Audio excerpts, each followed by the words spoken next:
بسم الله الرحمن الرحيم. في الوقت اللي كان بإمكان أننا نسمع تصريحات من حكومة عزيز أخنوش بخصوص غلاء الأسعار، وفي الوقت اللي كان بإمكان أننا نسمع تضامن من الحكومة مع الشعب، وخاصة مع الفقراء ومع منعدمي الدخل وحتى متوسطي الدخل، في هذا الوقت خرجت لنا واحد الإعلامية بواحد الحوار. حقيقة أنا نعتبره أنه حوار مستفز، ولكن ماشي مستفز من قبل الإعلامية، وإنما هو مستفز من قبل الضيفة اللي كانت تتكلم، واللي هي ابنة رئيس الوزراء عبد العزيز أخنوش. هاد أسماء أخنوش هي اللي كتكلمت داروا تكلمت معها الصحفية أو المراسلة نتاع أحد المواقع الإخبارية، وقالت لها عدة أسئلة. يعني هذا هو اللي كان الإنسان كيتفاجأ فيه. فابنة الرئيس، رئيس الحكومة المغربي عبد العزيز أخنوش، تجاوب الصحفية طرحت عليها بعض الأسئلة. قالت لها شحال هاد السلسلة اللي في العنق نتاعك، شحال كتسوى المبلغ نتاعها؟ جاوبتها بنت رئيس الحكومة عبد العزيز أخنوش، قالت لها 115 ولا 150 ألف دولار. ثم قلت لها شحال هاد المكانة اللي في يدك، وقولي لي الصراحة. قلت لها بكل عادي داكشي. قلت لها 50 ألف دولار. قلت لها وشحال هاد الصاك؟ قلت لها الصاك اللي تهزو معها، قلت لها يدير 15 ألف دولار، يعني صاك واحد يدير 15 ألف دولار.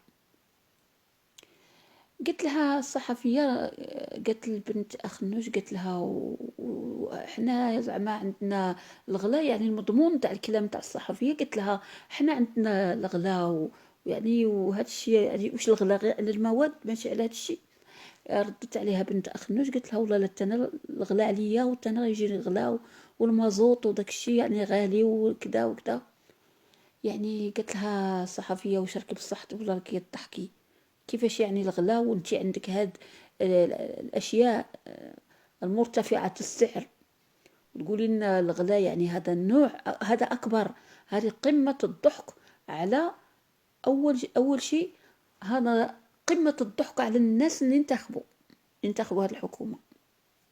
يعني كيفاش انتيا عندك الغلا على المازوت، ولكن شارية هاد المسائل هادو؟ ومن أين لك هذا؟ يعني أنت باش شريتي هاد الحاجيات اللي الساعة اللي في اليد المكانة كدير 50 ألف دولار ساعة واحدة، ثم السلسلة بمئة، ما بين 150 ألف دولار أو 115، مش عاقلة بالضبط. ثم نضيفوا لها 15 ألف دولار نتاع الصاك، غير الصاك اللي تهزو معها ب15 ألف دولار. ثم قلت لها والسيارة شحال دير اللي عندك؟ قلت لها دير 75 ألف دولار. يعني كيفاش هاد الحكومة أنها ترفع الأسعار على المواطنين، ولكن ابنة رئيس الحكومة تخرج بتصريح مستفز لينا كمغاربة، وتقول هذه الحاجيات نتاعها ها شحال تسوى، ها شحال تسوى، واحد الأثمنة عالية ومرتفعة، وعندها شي عادي. يعني أنا كان قبل ما نسول الحكومة كنسول الناس اللي انتخبوا، فين راكم اللي انتخبتم هاد الحكومة؟ وش هو الرأي نتاعكم في هاد التصريح؟ يعني ما كان لا رأي ولا والو. الناس انتخبت، ويعني كل يوم الإضافات على الأسعار، الإضافات على الأسعار. واش هذا يعني نوع من الضحك على الفقراء وعلى منعدمي الدخل وعلى المتوسطي الدخل. يعني وحدة تجي تقول لك أنا هي بمجرد ساعة كنديرها في اليد نتاعي وغادي تخسر وغادي تمشي. هذه الساعة واش ما غاديش تخسر؟ غادي تخسر. شحال دير 50,000 دولار ساعة واحدة. والصاك اللي في الساع كي يعني ما غاديش يبقى هالصاك كي موراه، يعني 15,000 دولار. واش هذا يعني؟ والله أنا حقيقة نتعجب للناس اللي يشدوا كينتخبوا. أنا نولي للناس اللي انتخبوا يعني. مع الأسف الشديد. وهذا يعني نعتبره أنا كنوع من الاستفزاز قامت به ابنة رئيس الحكومة، لأنها هي كتعلن في الإعلام وأمام أكبر منبر إعلامي مغربي، موقع معروف، أنها تصرح بها التصريحات اللي هي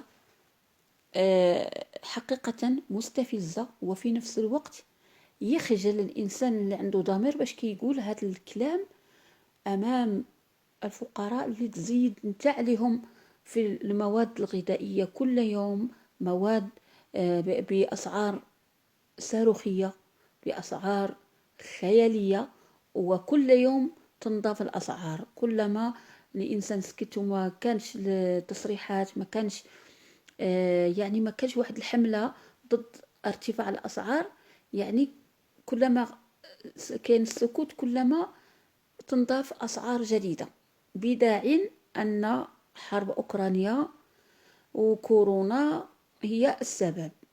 إذا كانت حرب أوكرانيا حنايا هنايا اللي في إفريقيا قاع انضرينا بها إلى هاد الدرجة، والشعب الأوكراني كيفاش راه داير؟ إلا سوينا بيننا وبين الأوكرانيين غادي نلقاو بأننا حنايا المواد الغذائية ارتفعت عندنا أكثر من الأوكرانيين اللي تقامت عندهم الحرب. واش حنا معقول قاعدين ندفعوا هاد الفاتورة نتاع أوكرانيا؟ واش معقول كورونا وضعت كاع هاد الأزمة هادي؟ وإلا وضعت هاد الأزمة متفقين، إذن علاش زعما ما وضعتش هاد الأزمة على بنت الرئيس نتاع الحكومة اللي كتقول لك الساعة دير 50,000 دولار والصاك ب15,000 دولار والسيارة ب75,000 دولار؟ يعني هنايا الإنسان العاقل يفكر مزيان.